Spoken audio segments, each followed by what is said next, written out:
तो हेलो दोस्तों, नमस्ते, प्रणाम। बहुत ही प्यारा छठी गीत लेके आए हैं और 28 तारीख को तो छठ पड़ रहा है, तो आप लोग इस छठ का गाने का पूरा आनंद उठाइएगा। और आइए सुनते हैं कैसा है छठ गीत।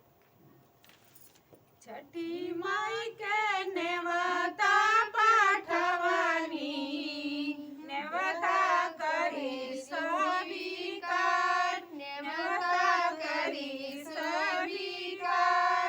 छठी माई के नेवता पाठवानी, नेवता करी स्वीकार, नेवता करी स्वीकार।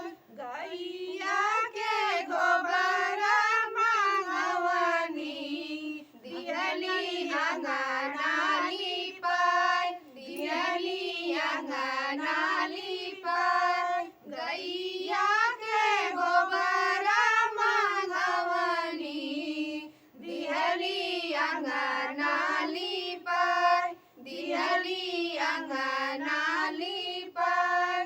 गजमाती चौका पुरवली, कलशा दिहाली सजाय, दियना दिहाली जलाय, दियना दिहाली जलाय। गजमाती चौका पुरवली, कलशा दिहाली सजाय, दियना दिहाली जलाय। सैया